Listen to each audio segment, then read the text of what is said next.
He lives there dead, but whatever, dead lays bare. All wounds are marked of glory. When an old man's killed at the and the dogs go at the gray head and the gray beard and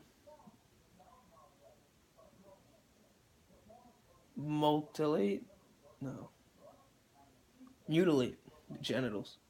This is the cruelest sight in all our wretched lives. So the old man groaned and seized his gray hair, tore it out by the roots, but he could not shake the fixed resolve of Hector. And his mother wailed now, standing beside Priam, weeping freely, loosing her robes with one hand and holding out her bare breast with the other, her words pouring forth in a flight of grief and tears. Hector, my child, look, have some respect for this. Pity your mother too. If I ever gave you the breast to soothe your troubles, remember it now, dear boy.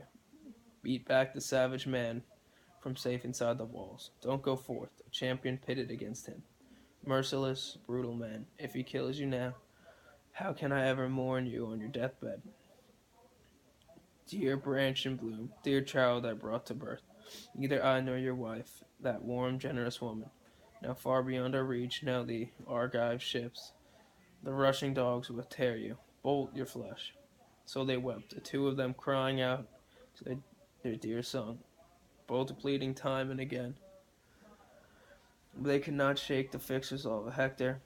Now he waited Achilles, coming on, gigantic in power, as a snake in the hills guarding his hole waits a man bloated with poison, deadly hatred seething inside him, glances flashing fire as he coils his lair.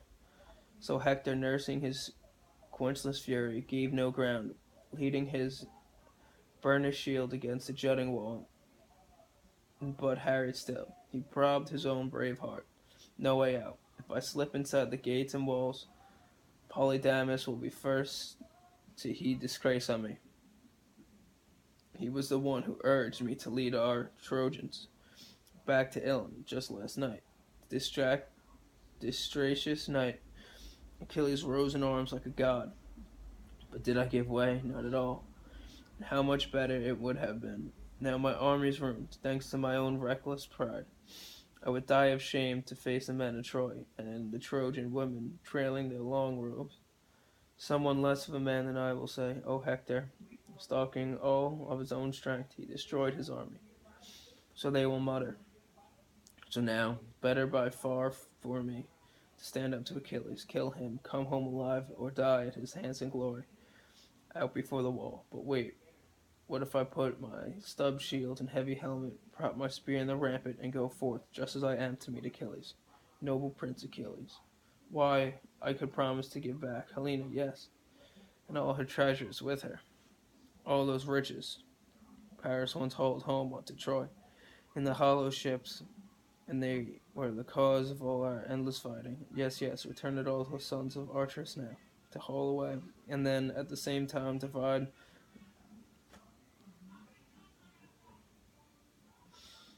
the rest with all the Argives, all the city holds. And then I take an oath for the Trojan royal council that we'll hide nothing, share alike the hoards of handsome citadel stores within its steps. And why debate, my friend? Why thrash things out? I must not go, and I must not go and implore him. He'll show no mercy, no respect for me. My rights, he'll cut me down, straight off, stripped of defense like a woman. Once I have loosed my armor off my body, no way to parley with that man. Not now, not from behind some oak or rock to whisper, like a boy and a young girl's lover. Secrets a boy and girl might whisper to each other. Better to clash in battle now at once. See which fighter Zeus award to glory. So he wavered, waiting there, but Achilles was closing on him now. Like a god of war, the fighter's helmet was flashing. Over his right shoulder, shaking, the Pelian edge spear, that terror, that bronze around his body, flared like a raging fire over the rising, blazing sun. To look up, saw him, started to tremble. Nerve gone, he could hold his ground no longer. He left the gates behind away, he fled in fear, and Achilles went for him. Fast sure of his speed, the wild mountain hawk, the quickest thing on the winds, launched smoothly, swooping down on a cringing dove, and dove flits out from under the hawk, screaming over the quarry, plunging over and over, his fury driving him back down to beak and tear his kill. So Achilles flew at him, breakneck on in fury, with Hector fleeing along the walls of Troy, fast as his legs would go. On and on they raced,